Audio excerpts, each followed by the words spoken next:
In the past 30 minutes, the second day of testimony wrapped up in Vallow Daybell's murder conspiracy trial here in Arizona. She's already been convicted in Idaho of killing her two young children. And now she is standing trial for conspiring to kill her former husband, Charles Vallow. The I-Team's Erica Stapleton was in the courtroom. And Erica, what were some of the biggest moments from today? Well, Caribe Troy, today was all about CPR, at least it was this morning, and that goes back to Lori's brother, Alex Cox. Cox shot and killed Charles Vallow back in 2019, and the prosecutor said that Lori and her brother conspired to kill him. The prosecutor said in her opening statements that it took Cox 47 minutes to call 911 for help. We know from our past reporting that when he did call 911, the person on the line gave Alex Cox instructions to perform CPR. But now, so far, we've heard from two first responders with the Chandler Fire Department who testified that no one performed CPR on Charles's body until they arrived on the scene that day. But Vallow Daybell, who is representing herself, said her brother acted in self-defense. Her cross-examinations tried to cast doubt on first responders' testimony. Do you agree that Charles Vallow was dead before you entered the house? Yes.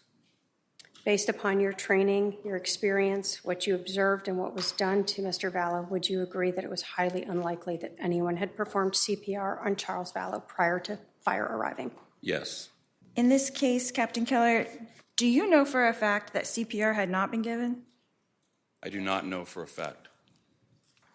And do you know for a fact that CPR had been given? I know for a fact that we gave CPR. Prior to your coming in? No. No further questions? We also learned that Lori Vallow Daybell filed another motion to dismiss this case, claiming the state did not give her a full extraction of Charles Vallow's cell phone records. The state said they turned over all that they had, but it still led to some tense moments in court. It's not what only was available to them. They did have that available. They just didn't give it to us. It's cherry picking. It's cherry picking is what we got. I don't read your own expert's affidavit the same way you're reading it, but That's why I'd like him to be able to come in and explain it. Can we set that up?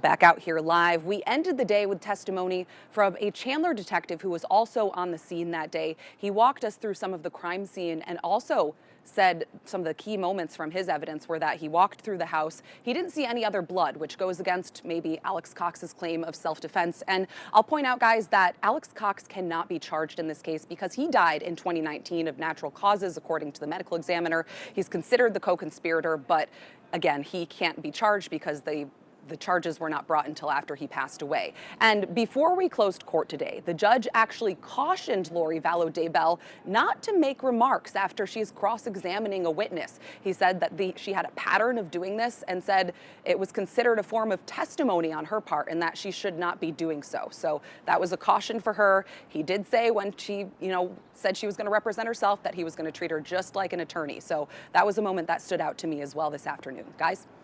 Yeah, so many people ending up dead as a result of this case, right? And even the person involved in this killing that she's, conspiracy she's standing trial for. There's so many answers to questions that we'll never have because some of these people have passed. Right. Erica, thank you. So remember, you can watch the entire trial every day, gavel to gavel, exclusively on our streaming service, 12+. A lot of people have been watching the trial on 12+. So download that app on your TV right now. You can watch it for free.